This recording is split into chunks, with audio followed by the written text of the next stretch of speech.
Hello students, तो चलिए अपन बात कर रहे थे यहाँ पर गर्भ निरोधक विधियों के बारे में। ठीक है, अपन ने अभी तक क्या क्या पढ़ा गर्भ निरोधक विधियों में। गर्भ निरोधक विधि में अपन ने पहला तो ये पढ़ा प्राकृतिक विधि जो है उसके बारे में पढ़ा। दूसरा अपन ने जो है रोधक विधियों के बारे में पढ़ा। तीसरा अपन ने जो है यहाँ पर रासायनिक विधि के बारे में पढ़ा। तो ये विधियाँ जो है अपन पढ़ चुके हैं, इसी को ही अपन आगे कंटिन्यू करते हैं। तो गर्भ निरोधक विधियों में अपन जो फोर्थ बात कर रहे हैं, यहाँ पर फोर्थ पॉइंट जो पढ़ने वाले हैं अपन, वो है IUD। IUD का मतलब क्या होता है? Intra uterine device. Intra uterine device, या इसको कहा जाता है अंतः गर्भाशय युक्ति। अंतः गर्भाशय युक्ति, ठीक है, इंट्रा यूटेराइन डिवाइस या अंतः गर्भाशय युक्ति। अब अपन इसके बारे में बात करते हैं। तो देखिए, जब अपन बात कर रहे हैं यहाँ पर इंट्रा यूटेराइन डिवाइस की, या जिसको अपन अंतः गर्भाशय युक्ति कहते हैं, तो आपको नाम से समझ में आ रहा है इसको कहाँ पर लगाया जाता है। भाई अंतः गर्भाशय है मतलब गर्भाशय के अंदर इम्प्लांट किया जाता है, ठीक है ना, गर्भाशय के अंदर रोपित किया जाता होगा, इसलिए तो इसको नाम क्या दिया गया, अंतः गर्भाशय युक्तियाँ। ये जो युक्तियाँ होती हैं ये मेटल की, ठीक है, धातु की या प्लास्टिक की बनी हुई युक्तियाँ होती हैं जिनको गर्भाशय के अंदर लगाया जाता है। और जो अंतः गर्भाशय युक्ति हैं, भारतीय स्त्रियों द्वारा सबसे अधिक प्रयोग में लाई जाने वाली विधि है। ये गर्भधारण के लिए ये जो है भारतीय स्त्रियों द्वारा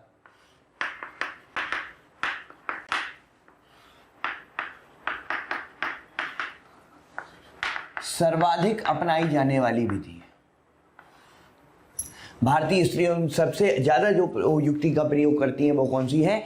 IUD है। IUD कई तरह की होती हैं। IUD में पहली जो IUD होती है उसके बारे में अपन बात करें यहाँ पर, फर्स्ट IUD जो है जिसको अपन कहते हैं लिपेज लूप। कई तरह की IUDs हैं, लिपेज लूप है, या इसको नॉन मेडिकेटेड IUD भी कहते हैं, औषधि रहित नॉन मेडिकेटेड IUD, औषधि रहित IUD कहते हैं, या इसको फर्स्ट जनरेशन IUD भी कहा जाता है। प्रथम पीढ़ी की IUD है ये, जो सबसे पहले प्रयोग में लाई जाने वाली IUD है, फर्स्ट जनरेशन IUD है ये, ठीक है। ये जो होती है IUD, ये किस तरह से काम करती है? तो ये शुक्राणुओं की जो है फेगोसाइटोसिस। फेगोसाइटोसिस मतलब क्या होता है? शुक्राणु के लिए भक्षकाणु क्रिया को बढ़ा देती है। शुक्राणु के लिए भक्षकाणुओं की क्रिया को क्या होती है? बढ़ा देती है, जिससे भक्षकाणु जो होते हैं, फेगोसाइट जो होते हैं, वो तेजी से जो है शुक्राणु की तरफ आकर्षित होते हैं और शुक्राणुओं को नष्ट करने लगते हैं। इस प्रकार से ये काम करती है लिपेज लूप। दूसरी अपन बात करें यहाँ पर, सेकेंड होती है कॉपर रिलीजिंग IUD या कॉपर मोचक IUD, जिसको अपन कहते हैं कॉपर रिलीजिंग IUD या कॉपर मोचक IUD जो होती है, नाम से समझ में आ रहा है ये गर्भाशय में क्या करती है? ये गर्भाशय में जो है धीरे धीरे कॉपर सीक्रेट करती है। जब इनको गर्भाशय में लगाया जाता है तो ये धीरे धीरे गर्भाशय में क्या होता है?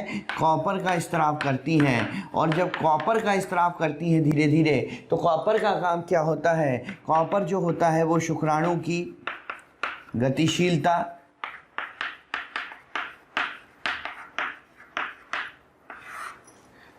और निषेचन क्षमता को कम करता है। शुक्राणु की गतिशीलता और निषेचन क्षमता को क्या करता है? कम करने का काम करता है, जिससे कि गर्भधारण नहीं होता। ये जो विधि है वो लगभग 5 साल के लिए, लगभग 3 साल के लिए, 3 से 5 साल के लिए, 3 वर्ष नॉर्मली बोलते हैं, 3 वर्ष के लिए काम करती है। इसमें अलग अलग प्रकार की, लाइक इसके एग्जाम्पल की बात करें अपन तो कॉपर टी आती है, कॉपर 7 आती है, मल्टी लोड आती है, मल्टी लोड 375 आती है इसमें। फिर इसके बाद जो है कॉपर T380 एक आती है। ये जो कॉपर T380 होती है ये 7 से 10 वर्ष तक काम कर सकती है। ठीक है, तो इस तरीके से काम करती है कॉपर मोचक आयोडीज। कॉपर मोचक आयोडी के बाद तीसरी आयोडी की अपन बात करते हैं। यहाँ पर जो तीसरे प्रकार की आयोडी है ये हार्मोन रिलीजिंग होती है। हार्मोन रिलीजिंग, हार्मोन मोचक, नाम से समझ में आ रहा है हार्मोन रिलीजिंग है, मतलब क्या निकाल रही होंगी, ये हार्मोन निकाल रही होंगी। तो ये रक्त में धीमी मात्रा में क्या होती है, धीरे धीरे हार्मोन का स्त्राव करती हैं। और ये जो हार्मोन रिलीजिंग होती हैं इन्हीं को हम कहते हैं तीसरी पीढ़ी की आयोडी या थर्ड जनरेशन आयोडी।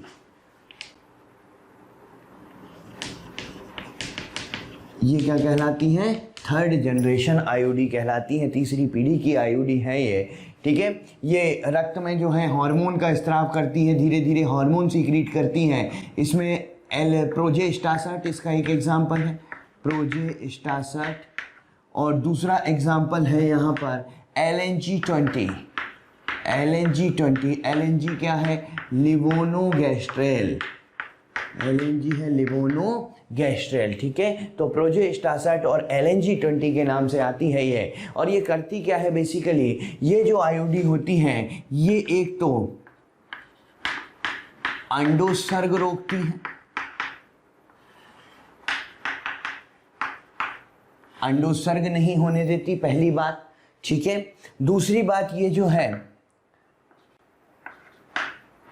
ल्यूटियल क्रियाशीलता को कम करती है। ल्यूटियल क्रियाशीलता को कम करती है। ल्यूटियल क्रियाशीलता का मतलब क्या है, कॉर्पस ल्यूटियम की क्रियाशीलता। ठीक है, उनमें जो है उसके जो चेंजेस होते हैं उनको कम कर देती है। तो ल्यूटियम, अगर कॉर्पस ल्यूटियम कम काम करेगा तो एंडोमेट्रियम जो है, अपन जैसे मेंस्ट्रुअल साइकिल में पढ़ा था, तो वो एंडोमेट्रियम पूरी तरह से विकसित नहीं हो पाएगी। तो इसके कारण से जो है अंतर्रोपण भी नहीं होगा, अंतर्रोपण को रोकती है। ठीक है, और अंतर्रोपण को रोकती है। और हम ये कह सकते हैं कि ये सर्विक्स जो होता है, सर्विक्स को शुक्राणुरोधी बनाती है। सर्विक्स को क्या बना देगी, शुक्राणुरोधी, मतलब जो शुक्राणु प्रवेश करने वाले होंगे उसके लिए सर्विक्स के वातावरण को अनुपयुक्त बना देगी, जिससे जो शुक्राणु सर्विक्स से प्रवेश करेंगे वो नष्ट होते जाएंगे। तो इस प्रकार से काम करती हैं हार्मोन रिलीजिंग आयोडी। ठीक है, तो ये अलग अलग प्रकार की आयोडीज के बारे में अपन ने पढ़ा, जो कि भारत में स्त्रियों द्वारा सबसे अधिक अपनाई जाने वाली विधियों में से एक है। बात समझ में आ गई यहाँ पर, क्लियर यहाँ पर। ठीक है, चलिए अब अपन बात करते हैं यहाँ पर अगली विधि की, जो नेक्स्ट मेथड है यहाँ पर ई पॉइंट की अपन बात करते हैं, वो है ओरल पिल्स। ओरल पिल्स, या जिसको अपन कहते हैं मुखीय गोली आती है, पिल्स मतलब गोलियां होती हैं। ठीक है, ओरल पिल्स की बात करते हैं। अब ये जो ओरल पिल्स होती हैं ये, इनमें प्रोजेस्टेरॉन प्लस एस्ट्रोजन, या तो इन दोनों का कॉम्बिनेशन होता है या फिर केवल प्रोजेस्टेरॉन होता है, या प्रोजेस्टिन भी कह सकते हैं। प्रोजेस्टिन क्या है, प्रोजेस्टेरॉन का ही दूसरा नाम क्या है, प्रोजेस्टिन। एक्चुअली इसी से मिलता जुलता, मतलब प्रोजेस्टिन और प्रोजेस्टेरॉन लगभग एक ही बात है। ठीक है, तो या तो केवल प्रोजेस्टेरॉन होगा या प्रोजेस्टेरॉन और एस्ट्रोजन का कॉम्बिनेशन होगा। ये किस प्रकार से काम करती हैं उसको अपन देखें। तो देखिए, सबसे पहली बात तो ये, इनको लिया किस तरह से जाता है। तो इनको जो है मेंस्ट्रुअल साइकिल के 5वें दिन से प्रारंभ करके 21 दिन तक लगातार, फिर 7 दिन के गैप के पश्चात 7 दिन के अंतराल के पश्चात पुनः दोहराया जाता है। अब देखिए यहाँ पर आप इसको लेने की विधि देखिए, हमने कहा मेंस्ट्रुअल साइकिल के 5वें दिन, आर्तव चक्र इसके लिए आपको अच्छे से पता होना चाहिए, तभी जाकर ये वाली बात भी समझ में आएगी कि ये जो है मेंस्ट्रुअल साइकिल के 5वें दिन से प्रारंभ कर ही लेना। 5वें दिन से मतलब जब ब्लीडिंग बंद होने वाली थी, जब ब्लीडिंग जो है पहली फेज जो चलती है ना ऋजु स्त्राव, जिसमें ब्लीडिंग होती है, रक्त स्त्राव होता है, जब वो बंद होने वाली थी या बंद हो गई थी, उसके बाद इनको लेना चालू करी। और हमने जब इन दवाइयों को लिया तो कौन से हार्मोन के स्तर को बढ़ा दिया हमने? प्रोजेस्टेरॉन के स्तर को, प्रोजेस्टेरॉन के स्तर को बढ़ा दिया। ठीक है, मेनली तो किसका स्तर बढ़ाया? प्रोजेस्टेरॉन का स्तर बढ़ाया ना। जब प्रोजेस्टेरॉन का स्तर मतलब जैसे ही ब्लीडिंग खत्म हुई और हमने प्रोजेस्टेरॉन के स्तर को बढ़ा दिया और लगातार कितने दिनों तक बढ़ा रहने दिया? 21 दिन तक बढ़ा रहने दिया। ठीक है, 21 दिन के बाद 1 हफ्ते का गैप दिया, तो क्या हुआ? जैसे ही गैप दिया उसके कुछ समय के पश्चात फिर से ब्लीडिंग चालू हो गई, क्योंकि प्रोजेस्टेरॉन कम होगा तो क्या हो जाएगा? फिर से ब्लीडिंग चालू हो जाएगी। फिर ब्लीडिंग चालू हुई और जैसे ही ब्लीडिंग, 1 हफ्ते का ही तो गैप है, उसके 1-2 दिन के बाद ब्लीडिंग चालू हुई और फिर जैसे ही ब्लीडिंग चालू हुई 3-4-5 दिन ब्लीडिंग चली, फिर से लेना चालू कर दिया, मतलब फिर से प्रोजेस्टेरॉन का स्तर बढ़ा दिया। मतलब यहाँ पर देखिए प्रोजेस्टेरॉन का स्तर कौन सी फेज में बढ़ता है? ल्यूटियल फेज में बढ़ता है। ठीक है ना, प्रोजेस्टेरॉन का स्तर कौन सी फेज में बढ़ता है? अपन ने पढ़ा था ल्यूटियल फेज में बढ़ता है ना। तो ल्यूटियल फेज हमने कितने दिनों तक बना कर रखी? 21 दिनों तक। फिर 1 हफ्ते का गैप दिया तो उसी दौरान क्या हो गई? मेंसेस हो गया, ब्लीडिंग हो गई। फिर मेंसेस खत्म होने वाले थे, ठीक है, तो फिर क्या स्टार्ट कर दी? फिर मेंसेस जब खत्म होने वाले थे तो फिर से प्रोजेस्टेरॉन लेना शुरू कर दिया, मतलब ल्यूटियल फेज। कौन सी फेज गायब हो गई बीच में से? बीच में से जो पुटिकी अवस्था थी वो तो गायब हो गई। जिस प्रावस्था में पुटिकाओं का जो है परिपक्वन होता था, जिस प्रावस्था में अकेला एस्ट्रोजन जो है वो एंडोमेट्रियम या गंता गर्भाशय जो स्तर थी उनकी कोशिकाओं में विभाजन करवाता था। हेलो स्टूडेंट्स, थैंक यू हमें इतना प्यार देने के लिए। रोज़ हज़ारों स्टूडेंट्स हमारे वीडियो लेक्चर्स का फ़ायदा उठा रहे हैं। आप सभी स्टूडेंट्स से हमारी रिक्वेस्ट है कि डिस्क्रिप्शन में जो लिंक दिया गया है उस लिंक पर जाकर अपने एनरोलमेंट को सुनिश्चित करें, और साथ ही जो स्टूडेंट्स हमारे स्टडी मटेरियल और डाउट सेशन भी चाहते हैं वो उसके लिए उसी लिंक पर जाकर प्रीमियम कोर्स के लिए रजिस्टर कर सकते हैं। ठीक है, वो वाला काम तो यहाँ खत्म ही हो गया, क्योंकि पुटिकी अवस्था क्या हो गई? गायब हो गई। तो पुटिकी अवस्था में जो जो काम होते थे वो काम कोई नहीं होंगे, क्योंकि मेंसेस उसके बाद लास्ट वाली फेज, फिर मेंसेस, फिर उसके बाद लास्ट वाली फेज। तो पुटिकी अवस्था में जो जो काम होते थे वो कोई भी काम यहाँ पर नहीं होगा। मतलब यहाँ पर क्या क्या हुआ? अंडोत्सर्ग नहीं हुआ, ये अंडोत्सर्ग को रोकेगी।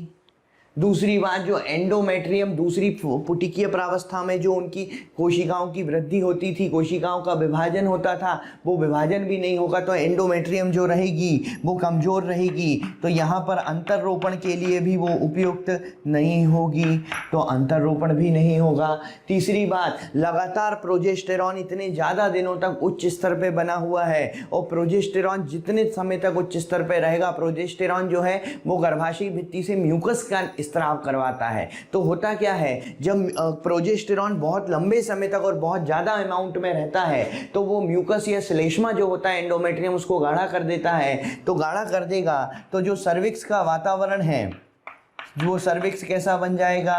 सर्विक्स जो है वो शुक्राणुरोधी हो जाएगा, क्योंकि उसका म्यूकस कैसा हो गया है? उसका म्यूकस गाढ़ा हो चुका है।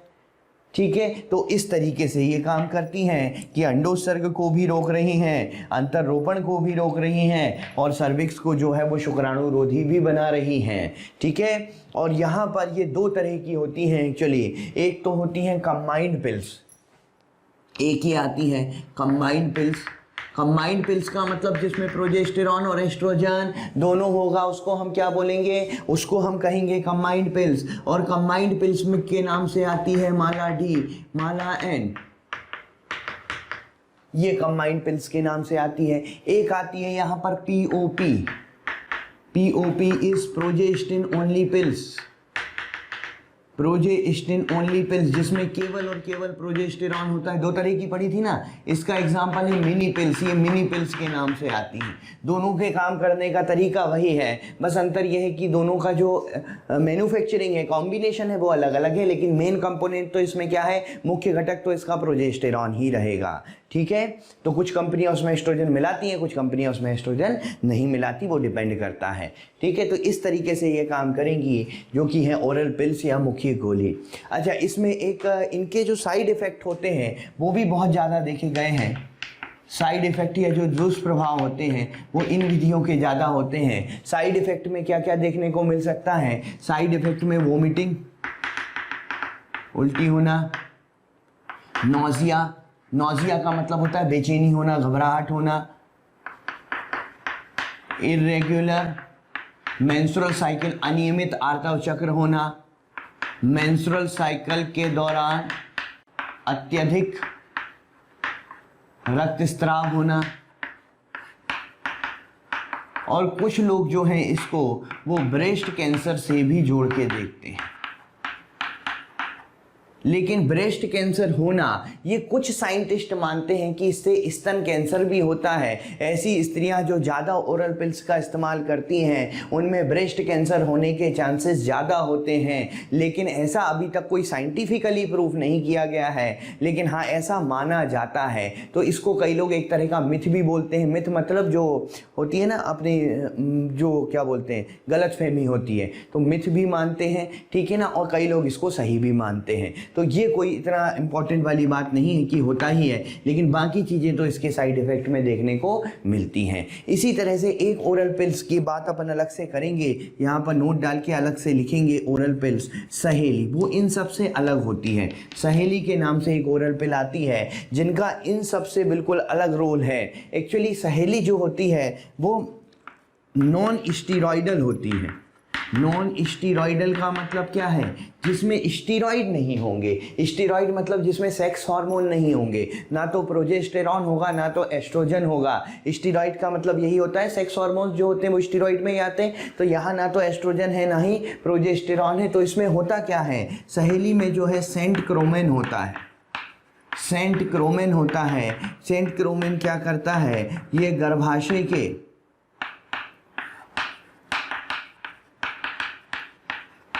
एस्ट्रोजन ग्राही को ब्लॉक करता है। गर्भाशय के जो एस्ट्रोजन ग्राही होते हैं उन एस्ट्रोजन ग्राही को क्या कर देता है, ब्लॉक कर देता है। तो जब गर्भाशय के एस्ट्रोजन ग्राही ब्लॉक हो जाते हैं तो एस्ट्रोजन के लिए वो कोई प्रतिक्रिया नहीं दिखाते, और एस्ट्रोजन का काम क्या होता है, गर्भाशय भित्ति को जो है विकसित करवाना, उनकी कोशिकाओं में विभाजन करवाना। ठीक है, तो अब कोशिकाओं में विभाजन नहीं होगा तो बात वही आपसे हम जानते हैं कि जो है अंतरोपण के लिए अंतःगर्भाशयी जो भित्ति है, अंतःगर्भाशयी स्तर है, वो उपयुक्त नहीं रहेगी। तो एक तरह से अपन ये बोल सकते हैं कि ये क्या करती है, ये अंतरोपण को रोकती है, ये अंडोत्सर्ग को नहीं रोकती। ये किसको रोकती है, ये अंतरोपण को रोकती है, क्योंकि एस्ट्रोजन के लिए जो अंतःगर्भाशयी स्तर का रिस्पांस होना चाहिए उसको बंद कर देती है। तो गर्भाशयी भित्ति जो होती है पूरी तरह से परिपक्व नहीं हो पाती, इस कारण से अंतरोपण नहीं होगा। तो ये अंतरोपण को रोकने का काम करती है। इसके बहुत कम दुष्प्रभाव देखने को मिलते हैं क्योंकि स्टीरॉयड नहीं है ना इसमें, तो दुष्प्रभाव भी कम होते हैं। उच्च गर्भ निरोधन क्षमता, इसकी जो गर्भ निरोधन क्षमता होती है वो बहुत अधिक होती है। ठीक है, मतलब इफेक्टिव ज़्यादा होती है। गर्भ निरोधन क्षमता क्या होती है, ज़्यादा होती है। उच्च गर्भ निरोधन क्षमता होती है इसकी। ठीक है,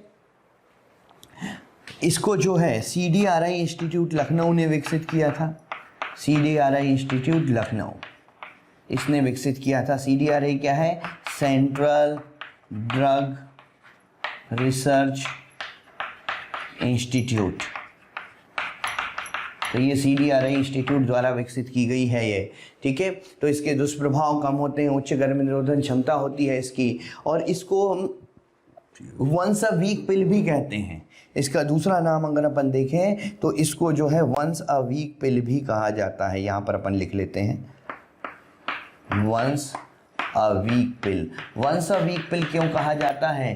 क्योंकि ये सप्ताह में एक बार लेनी होती है, ठीक है, इसलिए इसको वंस अ वीक, जैसे बाकी गोलियों की तरह नहीं है ये कि किस दिनों तक लेना है हर महीने, ये सप्ताह में एक बार लेनी होती है, वंस अ वीक पिल। हालांकि शुरुआत के 3 महीने जब स्त्री इसको लेना प्रारंभ करती है तो शुरुआत के 3 महीने में तो हफ्ते में 2 बार लेना होता है, उसके बाद हफ्ते में 1 बार लेना होता है। तो जनरली हफ्ते में 1 बार है, इसलिए वंस अ वीक कहते हैं, ठीक है। शुरुआत के 3 महीने में हफ्ते में 2 बार, उसके बाद हफ्ते में 1 बार, इसलिए इसका नाम क्या पड़ गया? वंस अ वीक पिल पड़ गया, ठीक है। तो ये जो है यहाँ पर सहेली के बारे में था, ये भी ओरल कंट्रासेप्टिव या मुख्य गोली में आती है। अच्छा, जब ओरल कंट्रासेप्टिव की ही बात कर रहे हैं अपन यहाँ पर, तो अपन एक बात और करेंगे यहाँ पर, आपातकालीन गर्भ निरोधक।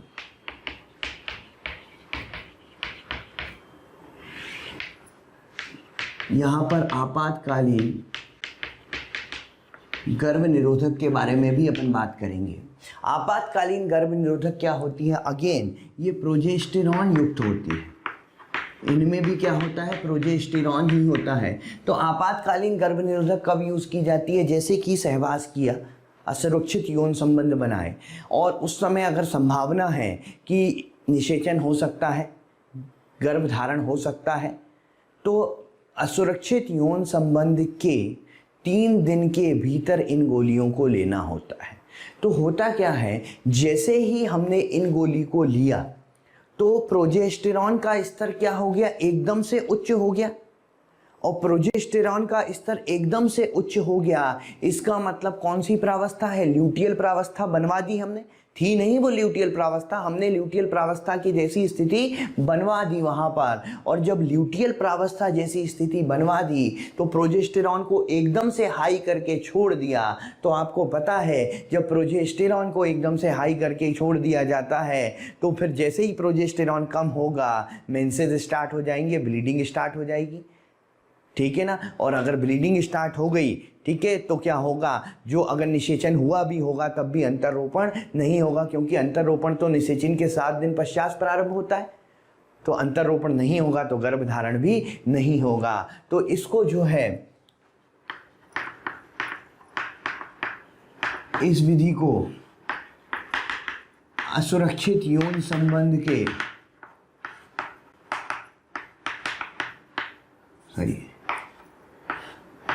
3 दिन के भीतर लेना होता है, ठीक है, क्योंकि 3 दिन के भीतर प्रोजेस्टेरॉन को बढ़ा दिया एक बार, ठीक है, फिर उसको बढ़ने के बाद छोड़ दिया उसको, तो अब एकदम से कम होगा 1-2 दिन में। तो अब जब कम होगा तो ब्लीडिंग स्टार्ट हो जाएगी। अंतर्रोपण का जब तक दिन आएगा तब तक तो ब्लीडिंग हो रही होगी, तो अंतर्रोपण नहीं हो पाएगा। तो इस तरीके से इसका प्रयोग किया जाता है। इसमें जो है जो अनवांटेड 72 के नाम से आती है, अनवांटेड 72 के नाम से यहाँ पर आती है, आई पिल के नाम से ये आती है। और साथ ही साथ आपातकालीन गर्भ निरोधन जो है उसका एक तरीका और है कि असुरक्षित यौन संबंध के 5 दिन के भीतर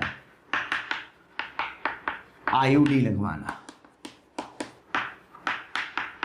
अगर असुरक्षित यौन संबंध के 5 दिन के भीतर आईयूडी लगवा लिया जाए तब भी जो है अंतर्रोपण नहीं होगा, क्योंकि आईयूडी लग गई अगर तो वो अपने आप ही अंतर्रोपण को, अंतःगर्भाशय युक्तियां लगवा दी। अंतर्रोपण तो कब होने वाला है? 7 दिन के बाद प्रारंभ होने वाली है। हमने 5 दिन के अंदर ही आईयूडी लगवा ली तो क्या होगा? अंतर्रोपण की संभावना खत्म हो जाएगी, गर्भधारण की संभावना खत्म हो जाएगी। तो इस प्रकार से काम करती हैं आपातकालीन गर्भ निरोधक। या तो गोलियां हैं तो गोलियां 3 दिन के भीतर लेनी होती है, 72 घंटे के भीतर, ठीक है। यहाँ पर 3 दिन, एक्चुअली मैंने जो लिखा है 3 दिन से अच्छा है आप इसको एग्जैक्ट 72 घंटे करो, क्योंकि 3 दिन वाली जो गोलियां है ना वो बहुत कम है, अधिकतर जो है 72 घंटे वाली ही है।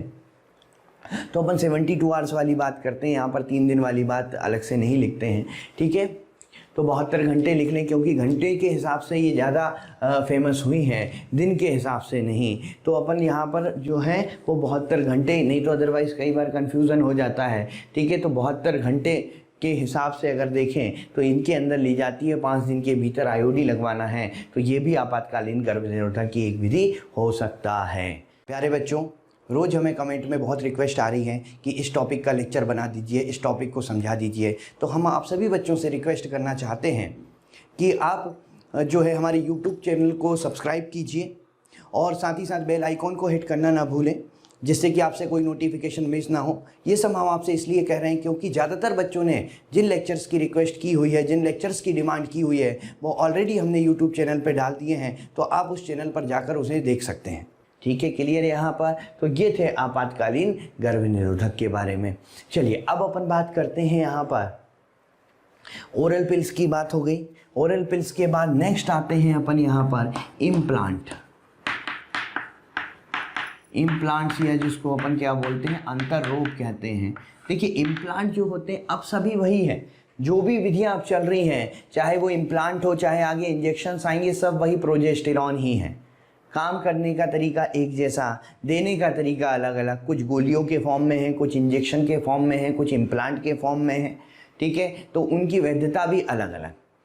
जैसे ओरल पिल्स तो तब तक काम करेंगी जब तक इनको लिया जाता है।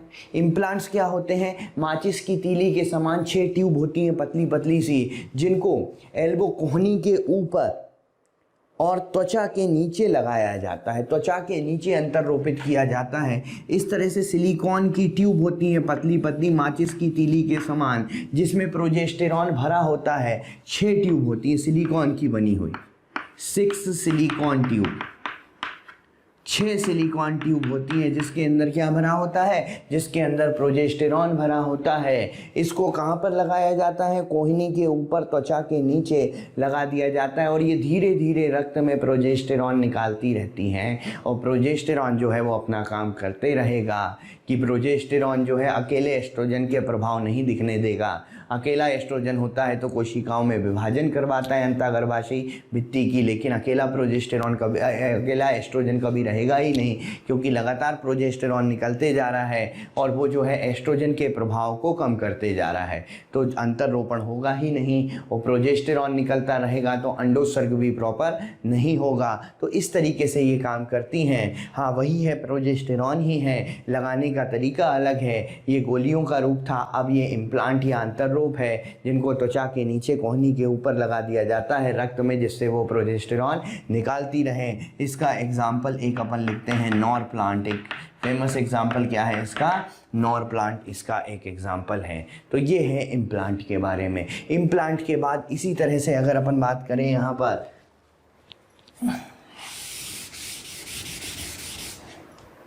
तो इंजेक्शंस होते हैं, वही प्रोजेस्टेरॉन के इंजेक्शंस हैं जो अलग अलग रूपों में आते हैं। जैसे डीपो-प्रोवेरा का इंजेक्शन होता है जो 3 माह के लिए वैलिड होता है, 3 महीने बाद फिर से लगवाना होता है। साइक्लोफेम होता है, मेसिग्ना होता है जो 1 महीने के बाद फिर से बार बार हर महीने लगवाना होता है, जब तक कि जो है गर्भधारण को रोकना है। तो ये इंजेक्शन के रूप में भी आती हैं। ठीक है, चलिए तो इंजेक्शंस के बाद अपन बात करते हैं यहाँ पर स्थायी विधि की।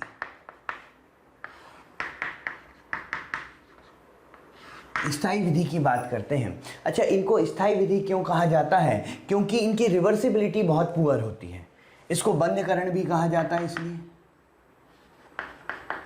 बंध्यकरण भी कहा जाता है। ठीक है, स्थायी विधि कहा जाता है क्योंकि यहाँ पर इनकी रिवर्सिबिलिटी बहुत पुअर होती है। एक बार प्रयोग में लाने के पश्चात दोबारा गर्भधारण होने की संभावना जो होती है वो लगभग खत्म सी हो जाती है। और ये क्या करती हैं, ये विधियाँ जो हैं युग्मकों के मार्ग को अवरुद्ध करती है। ये ध्यान दीजिएगा, यहाँ पर युग्मक निर्माण को नहीं रोकती, ये केवल युग्मकों के मार्ग को क्या कर देती हैं, वो अवरुद्ध कर देती हैं। जैसे कि अगर बात करें यहाँ पर मेल में, अगर हम देखें मेल में की जाती है वेसेक्टॉमी, और वेसेक्टॉमी में जो है जो वाश डिफरेंस होती है, वाश डिफरेंस को निकालकर काटा जाता है। तो जब वास्ट डिफरेंस जो है, जो शुक्राणु लेकर जा रही थी, आपको ध्यान होगा जब अपन ने पढ़ा था यहाँ पर, ये वृषण है, ये अधिवृषण है, यहाँ से वास्ट डिफरेंस जाती है जो कि स्खलन नलिका बनाती है बाद में। अगर ये वास्ट डिफरेंस को ही काट दिया तो क्या शुक्राणु स्खलन नलिका में पहुँचेंगे? शुक्राणु स्खलन नलिका में नहीं पहुँचेंगे, तो गर्भधारण की संभावना नहीं होगी। इसी तरह से जो है फीमेल में की जाती है ट्यूबेक्टोमी। ट्यूबेक्टोमी में क्या किया जाता है? फैलोपियन ट्यूब को काटा जाता है। फैलोपियन ट्यूब को काटा जाता है। जैसे कि यहाँ पर जो गर्भाशय से जुड़ी हुई यहाँ पर ट्यूब होती है, ये हो गई फैलोपियन ट्यूब, ठीक है, ये गर्भाशय है, ये इस तरह से होती है। अब फैलोपियन ट्यूब को काट दिया जाता है यहाँ से और बांध दिया जाता है दोनों छोर को। इसी तरह से यहाँ वास्ट डिफरेंस को काटा जाता है और बांधा जाता है, वैसे ही यहाँ फैलोपियन ट्यूब को काट के बांध दिया जाता है। तो क्या होगा जब फैलोपियन ट्यूब को काट दिया तो अगेन यहाँ पर जो अंडाणु, जो सेकेंडरी oocyte का पैसेज था, जो मार्ग था, वो अवरुद्ध हो गया। और जब मार्ग ही अवरुद्ध हो गया तो क्या निषेचन होगा? निषेचन नहीं होगा, ठीक है। तो इस तरह से ये जो है स्थायी विधि है, इनकी जो है रिवर्सिबिलिटी बहुत कम होती है, इसलिए इनको स्थायी विधि भी कंसीडर किया जाता है, ठीक है। क्लियर यहाँ पर? चलिए, तो ये तो थी जो है गर्भ निरोधक विधियों के बारे में अपन ने पढ़ा। अब अपन इसके एक और इम्पॉर्टेंट टॉपिक की बात करते हैं जिसको हम कहते हैं MTP। MTP is medical termination of pregnancy, या जिसको हम कहते हैं गर्भावस्था का चिकित्सीय समापन।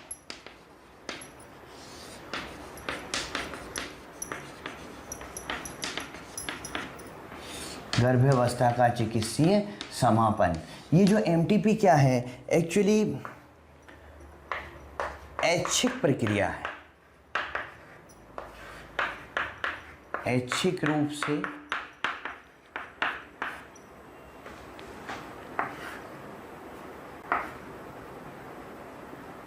गर्भ को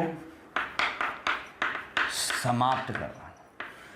ऐच्छिक रूप से अगर गर्भपात करवा दिया जाए, गर्भपात ही बोल सकते हैं, गर्भ को समाप्त करवाना मतलब गर्भपात करवाना। ऐच्छिक रूप से अगर गर्भपात करवा दिया जाए तो उसको हम क्या बोलते हैं? MTP कहते हैं। हालांकि कई देशों में अभी MTP लीगल नहीं है, लेकिन इंडिया में एक एक्ट बना था, MTP एक्ट 1971, जिसमें इसको कई कंडीशन में लीगल किया गया है। हाँ, सेक्स के बेसिस पर कि बच्चे का लिंग क्या है उस आधार पर MTP कराना लीगल नहीं है, लेकिन बाकी कई सारी कंडीशन हैं जिसके लिए जो है MTP लीगल मानी गई है। कौन कौन सी कंडीशन है वो अपन आगे देखते हैं। पूरे विश्व में अगर देखा जाए तो 20% प्रेगनेंसी जो होती है, मतलब 40 से 50 मिलियन प्रति वर्ष जो है वो MTP करवाई जाती हैं। इसका मतलब क्या है? MTP का जनसंख्या नियंत्रण में एक बहुत बड़ा रोल है।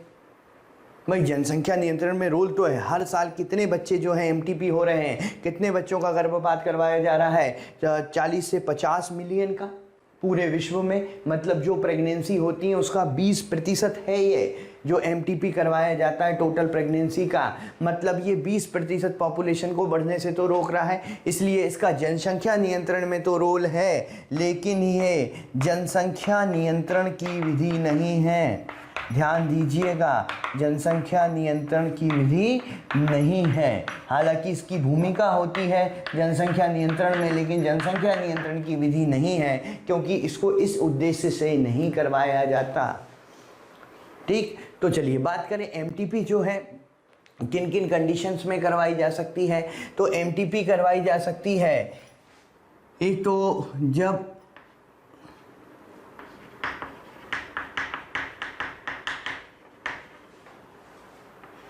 गर्भ निरोधक विधि जो है वो असफल हो जाए। गर्भ निरोधक विधियों के असफल होने के केस में MTP करवाई जा सकती है। MTP करवाई जा सकती है रेप केस में, बलात्कार जो होता है उस केस में करवाई जा सकती है। MTP तब करवाई जा सकती है जब माँ या बच्चे की जान को खतरा हो। प्रेगनेंसी अगर कंटिन्यू करने से किसी की जान को खतरा है तो एमटीपी करवा सकते हैं। ठीक है, एमटीपी करवा सकते हैं। अगर कोई आनुवांशिक विकार है बच्चे में, आनुवांशिक विकार है, जेनेटिक डिफेक्ट है, उस केस में एमटीपी करवाई जा सकती है। या किसी दूसरे प्रकार का विकार है तब भी करवाई जा सकती है। ठीक है, कोई भी असामान्यता है बच्चे में तब करवाई जा सकती है। लेकिन लिंग के आधार पर एमटीपी करवाना जो है वो इलीगल है। एमटीपी जो है ये लीगल है, ये लीगल तो है 20 वीक्स तक। ठीक है, 20 वीक्स तक लीगल है, बहुत स्पेशल केसेस में 24 वीक, अदरवाइज 20 वीक। लेकिन ये सेफ कब तक है, सुरक्षित कब तक है? ये सुरक्षित होती है 12 वीक्स तक, पहली तिमाही तक। ठीक है, 3 महीने तक ही सुरक्षित होती है। लीगल तो 5 महीने तक होती है या फिर एक और बढ़ सकता है, 6वां महीना बहुत स्पेशल केस में। लेकिन सुरक्षित कब तक होती है? 3रे महीने तक ही सुरक्षित होती है। उसके बाद एमटीपी करने में खतरा बढ़ जाता है। एमटीपी की विधियां क्या क्या होती हैं, किन किन विधियों से एमटीपी की जाती है? तो सर्जरी की जाती है। ठीक है, सर्जरी के बाद जो है यहाँ पर वैक्यूम एस्पायरेशन अपन कहते हैं। वैक्यूम एस्पायरेशन क्या है? वो वैक्यूम पंप लगा के जो है उससे भ्रूण को खींच लिया जाता है, अंतःगर्भाशयी भित्ति से जो है अलग कर दिया जाता है।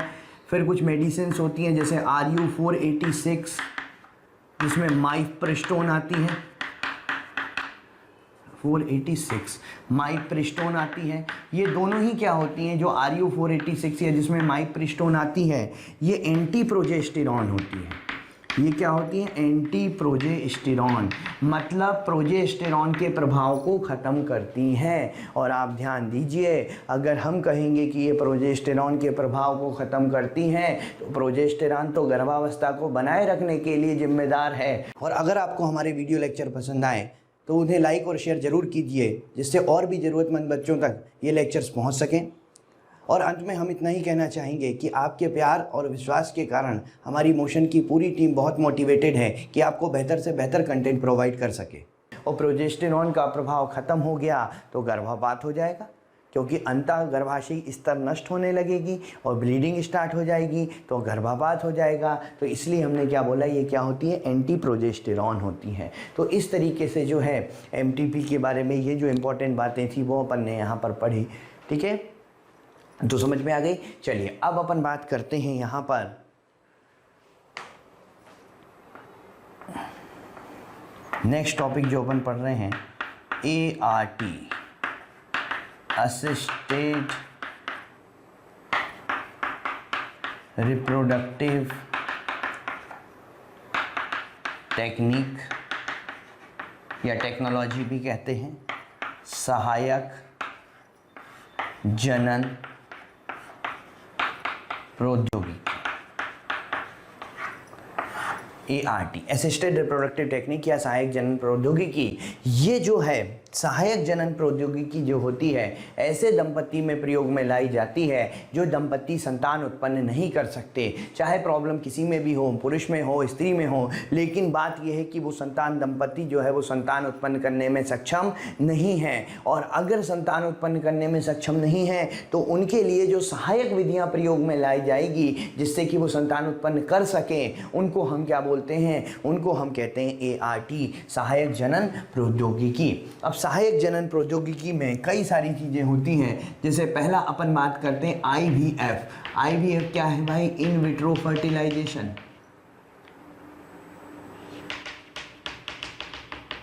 इन विट्रो फर्टिलाइजेशन है, या जिसको अपन क्या बोल सकते हैं? पात्रे निषेचन। पात्रे निषेचन, इसी को हम टेस्ट ट्यूब बेबी प्रोग्राम भी कहते हैं। एक्चुअली जो टेस्ट ट्यूब बेबी का नाम आया है वो इन विट्रो फर्टिलाइजेशन या पात्रे निषेचन से आया है। पात्रे निषेचन का मतलब क्या है कि शरीर के बाहर, गर्भाशय के फैलोपियन ट्यूब के बाहर शरीर के अंदर जैसी परिस्थितियां बनाकर निषेचन करवाना। शरीर के बाहर निषेचन करवाना, शरीर के बाहर निषेचन होगा, लेकिन परिस्थितियां कैसी होंगी? परिस्थितियां वही सेम होंगी जो कि गर्भाशय में होती हैं, जो फैलोपियन ट्यूब में होती हैं। उसी के जैसी परिस्थितियां बनवाकर निषेचन करवाना, उसी को हम क्या बोलते हैं? उसी को हम पात्रे निषेचन कहते हैं या इन विट्रो फर्टिलाइजेशन कहते हैं। अच्छा, निषेचन करवा दिया, अब निषेचन करवाने के बाद क्या होगा? ईटी होगा, एम्ब्रियो ट्रांसफर होगा, भ्रूणीय स्थानांतरण होगा। ईटी मतलब भ्रूणीय स्थानांतरण या एम्ब्रियो ट्रांसफर जिसको अपन कहते हैं। निषेचन करवा दिया, निषेचन करवाने के बाद जाइगोट बन गया। भाई निषेचन करवाए तो क्या बना? जाइगोट बनाना, जिसमें कितनी कोशिका होगी? एक ही होगी। उसमें फिर विदलन प्रारंभ होगा, विदलन प्रारंभ होगा तो ब्लास्टोमियर बननी चालू होंगी। ठीक है, तो यहां पर क्या किया जाता है कि निषेचन कराने के बाद ZIFT किया जाता है। ZIFT क्या है? ZIFT is zygote intra fallopian transfer. Zygote intra fallopian transfer या फिर IUT किया जाता है, इंट्रा यूटेराइन ट्रांसफर। अब दोनों क्या है इनको देखो। ZIFT अगर वो जाइगोट की अवस्था में है या 8 ब्लास्टोमियर, क्लीवेज होगी तो ब्लास्टोमियर बनेंगे ना, 8 ब्लास्टोमियर से कम बने हैं तो उसको फैलोपियन ट्यूब में स्थानांतरित कर दिया जाएगा। कितने ब्लास्टोमियर तक? 8 ब्लास्टोमियर तक। अगर विकसित हुआ है, उससे ज़्यादा नहीं, 8 ब्लास्टोमियर तक हुआ है तो उसको कहाँ पर ट्रांसफ़र कर दिया? कहाँ स्थानांतरित कर दिया? फैलोपियन ट्यूब में स्थानांतरित कर दिया। इसलिए उसको कहते हैं ज़ाइगोट इंट्रा फैलोपियन ट्रांसफ़र। अगर उसका विकास जो है वो 8 ब्लास्टोमियर से ज़्यादा हो गया है, 8 ब्लास्टोमियर से ज़्यादा विकसित हो चुका है तो उसको गर्भाशय में रोपित कर दिया जाता है। 8 ब्लास्टोमियर से ज़्यादा अगर हो गया है तो उसको कहाँ रोपित कर दिया जाता है? गर्भाशय में रोपित कर दिया जाता है, जिसको हम क्या बोलते हैं? इंट्रा यूटेराइन ट्रांसफ़र या अंतः गर्भाशयी स्थानांतरण। और ये क्या है? यह है युग्मनज अंतः फैलोपियन। फैलोपियन मतलब अंडवाहिनी कह सकते हैं, स्थानांतरण। ठीक है, तो 8 ब्लास्टोमियर, पहले तो अपन ने शरीर के बाहर निषेचन करवा दिया शरीर के अंदर जैसी परिस्थितियों में, और अगर वो 8 ब्लास्टोमियर से कम विकसित हुआ है तो फैलोपियन ट्यूब में स्थानांतरित कर दिया, जिसको ZIFT कहा। और अगर वो 8 ब्लास्टोमियर से ज़्यादा विकसित हो चुका है तो सीधे गर्भाशय में उसको रोपित कर दिया, जिसको अपन ने क्या बोला? IUT कहा। ठीक है, तो ये तो पहली है IVF। सेकेंड अपन देखते हैं ICSI। ICSI intra cytoplasmic sperm injection. Intracytoplasmic sperm injection, देखिए यहां पर नाम से समझ में आ रहा है कि शुक्राणु को साइटोप्लाज्म में डाला गया है। शुक्राणु को किस में डाला गया? अंतः साइटोप्लाज्मिक मतलब कोशिका द्रव्य शुक्राणु निक्षेपण कहते हैं इसको। हिंदी में अगर बात करें तो अंतः कोशिका द्रव्य शुक्राणु निक्षेपण। मतलब क्या किया गया यहाँ पर? शुक्राणु को सीधे जो सेकेंडरी oocyte था उसके साइटोप्लाज्म में डाला गया है, और साइटोप्लाज्म में डाला गया है सीधे। इसका मतलब क्या है? पहले वो जो सेकेंडरी oocyte है उसको निकाला होगा, पहले अंडे को निकाला होगा, फिर ही तो शुक्राणु सीधे डाला होगा साइटोप्लाज्म में। तो मतलब निषेचन तो इसमें भी कहाँ हो रहा है? शरीर के बाहर ही हो रहा है। तो ये भी कौन सा फर्टिलाइजेशन है?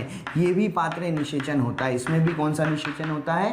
पात्रे निषेचन होता है, शरीर के बाहर निषेचन होता है। तीसरा अपन बात करें AI इज आर्टिफिशियल इंसेमाइनेशन। आर्टिफिशियल इंसेमाइनेशन या इसको कहते हैं कृत्रिम वीर्यसेचन।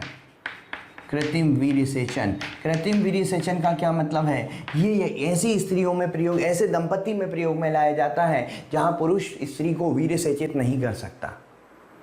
कारण बहुत सारे हो सकते हैं। हो सकता है उसमें शुक्राणु की कमी हो सकता है कि उनके शुक्राणु जो हैं सामान्य ना हो, बहुत सारे कारण हो सकते हैं। अगर पुरुष स्त्री को वीर्य सेचित करने में सक्षम नहीं है तो क्या किया जाता है, या तो उसी पुरुष से शुक्राणु ले लिए जाते हैं, वो ये उसी पुरुष का वीर्य लिया जाता है, या फिर किसी दूसरे दाता पुरुष से वीर्य लेकर, उनके शुक्राणु लेकर जो है उसको या तो योनि में डाला जाएगा या गर्भाशय में डाला जाएगा। ठीक है, तो यहाँ पर दाता पुरुष से वीर्य एकत्रित किया और इसको कहाँ पर डाल दिया, या तो इसको योनि में डाल दिया या इसको सीधे गर्भाशय में डाल दिया। ठीक है, और ये कब प्रयोग में लाया, जब पुरुष जो है वो स्त्री को वीर्य सेचित करने में सक्षम नहीं है। अगर योनि में डाला है तब तो नॉर्मल बात है, लेकिन अगर गर्भाशय में डाला है तो इसके लिए एक और शब्द दिया जाता है, इसको IUI कहा जाता है, इंट्रा यूटेराइन इंसेमाइनेशन, या अंतः गर्भाशयी वीर्य सेचन कहा जाता है इसको, इंट्रा यूटेराइन इंसेमाइनेशन या अंतः गर्भाशयी वीर्य सेचन। फिर फोर्थ होती है यहाँ पर, फोर्थ और लास्ट जिसकी अपन बात करते हैं, गिफ्ट। ये वो वाला गिफ्ट नहीं है, ध्यान रखना, गेमीट इंट्रा फैलोपियन ट्रांसफर है।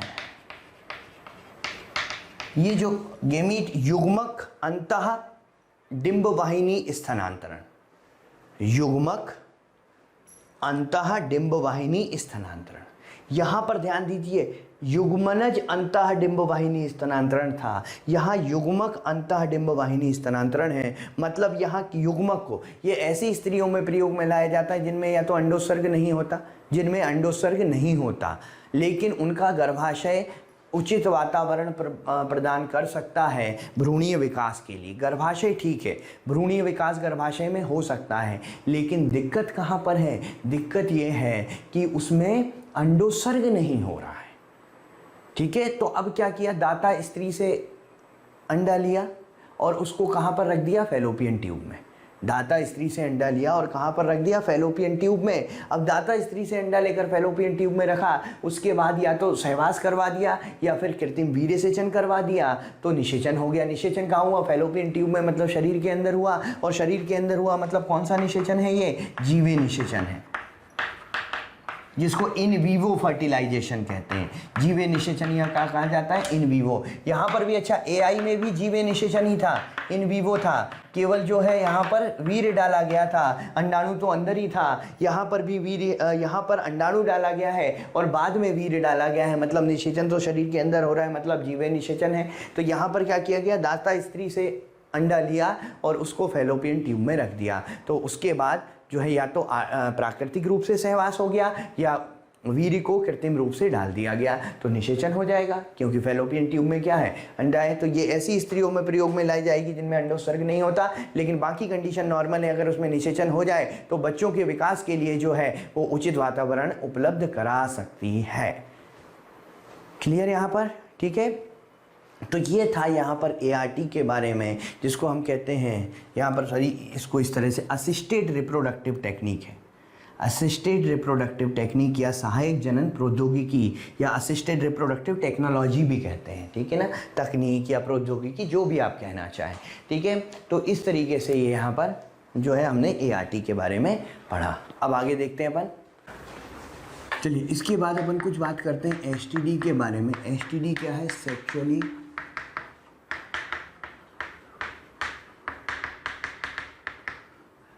सेक्सुअली ट्रांसमिटेड डिसीज, ठीक है, या जिसको क्या बोलते हैं, यौन संचरित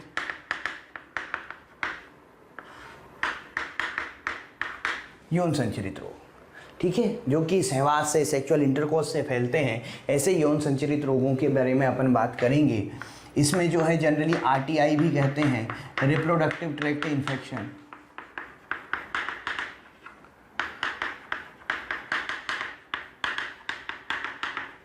ठीक है, जनन मार्ग संक्रमण जिसको कहा जाता है, ठीक है, या इसको VD भी कहा जाता है, वेनेरियल डिसीज। जनन मार्ग संक्रमण या वेनेरियल डिसीज। ठीक है, तो यहाँ पर चलिए देखते हैं ये होती क्या है। बेसिकली यहाँ पर कई तरह के रोग होते हैं जो कि यौन संचरित होते हैं। इनमें से कुछ रोग और उनके जो कारक हैं उनके बारे में अपन यहाँ पर बात करेंगे, और कुछ डिटेल इसकी अपन को मानव जो अपन ह्यूमन हेल्थ एंड डिसीज़ पढ़ते हैं, मानव स्वास्थ्य व रोग पढ़ते हैं चैप्टर, जो आगे आता है चैप्टर, उसमें भी देखने को मिलती है। यहाँ पर अपन मेनली यहाँ पर जो है डिसीज़ और उसके कॉजेटिव एजेंट के बारे में बात कर रहे हैं। बैक्टीरियल डिसीज़ जैसे कौन कौन सी होती है? सिफिलिस होती है। सिफिलिस किससे होती है? तो ट्रेपोनीमा पैलिडम बैक्टीरिया है। सभी के कॉजेटिव एजेंट जो हैं वो बड़े इंपॉर्टेंट हैं। ट्रेपोनीमा पैलिडम इसका रोगजनक होता है। ठीक है, सिफिलिस का। दूसरा बात करें गोनोरिया। गोनोरिया किससे होती है? तो गोनोरिया जो है नीजेरिया गोनोरिया है।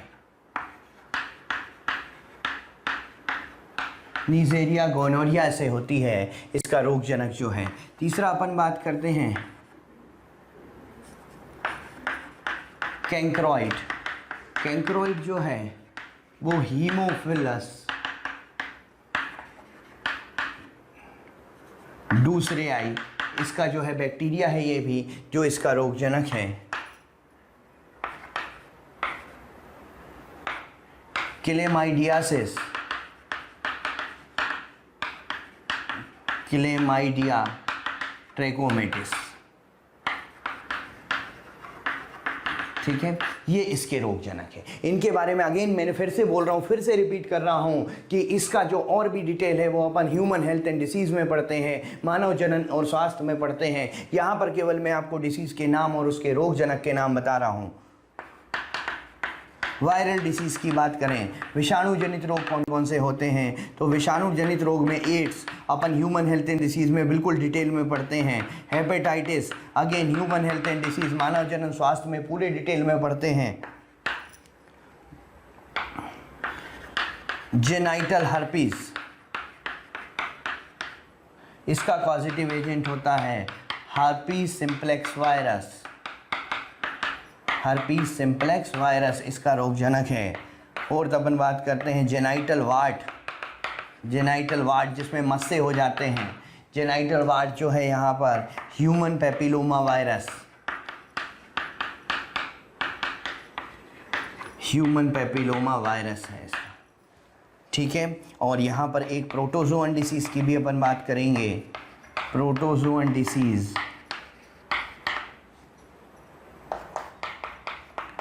ट्राइकोमोनियासिस, जिसका पॉजिटिव एजेंट रोगजनक जो प्रोटोजोआ है वो है ट्राइकोमोनास वेजाइनेलिस। तो ये मुख्य रूप से जो सामान्य रूप से जो यौन संचरित रोग होते हैं उनके बारे में अपन ने केवल नाम पढ़ा है। यहाँ पर कौन सी बैक्टीरिया है, कौन सी वायरस से है और कौन सी प्रोटोजोआ से है, ये पढ़ा हुआ है। इसकी डिटेल बाकी ह्यूमन हेल्थ एंड डिसीज़ में अपन देखेंगे आगे, वहाँ पर भी ये बातें सारी डिटेल में आती हैं। ठीक है, तो यहाँ पर ध्यान दीजिएगा, जितनी डिसीज़ हैं, जितने रोग हैं, सारे रोग पूरी तरह से क्योर हो सकते हैं, पूरी तरह से ठीक हो सकते हैं। केवल 3 को छोड़कर, एड्स, हेपेटाइटिस और जेनाइटल हर्पीस, इन तीनों को छोड़कर बाकी जो रोग हैं वो पूरी तरह से क्योर हो सकते हैं। उनका पूरी तरह से उपचार संभव है, लेकिन इन तीनों रोगों का पूर्ण रूप से उपचार संभव नहीं है। किस किस का? एड्स, हेपेटाइटिस और जेनाइटल हर्पीस। ठीक है, और यहाँ पर एड्स और हेपेटाइटिस 2 रोग ऐसे हैं जो यौन संचरित तो हैं, पर कोई ज़रूरी नहीं कि ये यौन संचरित हो। ये रक्त के माध्यम से भी एक से दूसरे व्यक्ति में जा सकते हैं। जो रक्त आदान प्रदान होता है, ब्लड ट्रांसफ्यूज़न होता है, उससे भी जा सकते हैं, और भी कई मेथड से जा सकते हैं। ठीक है, तो यौन संचरित तो हैं ही, लेकिन दूसरे भी इसके मेथड हैं जिससे ये एक व्यक्ति से दूसरे व्यक्ति को संक्रमित कर सकते हैं। ठीक है, तो चलिए यहाँ पर जो रिप्रोडक्टिव हेल्थ था, जनन स्वास्थ्य था, उस चैप्टर में इतना ही। ठीक है, बाकी अपन नेक्स्ट चैप्टर में आगे कंटिन्यू करेंगे। Thank you. और बच्चों, अगर आप चाहते हैं कि जो टॉपिक हम यहाँ पढ़ा रहे हैं वो आपको भी मिल सके, या जो टॉपिक हम यहाँ पढ़ा रहे हैं उसका पूरा लेक्चर आपको भी मिल सके, तो आज ही कॉल कीजिए 18002121 799 पर। एक बार पुनः आपके प्यार और विश्वास के लिए बहुत बहुत धन्यवाद।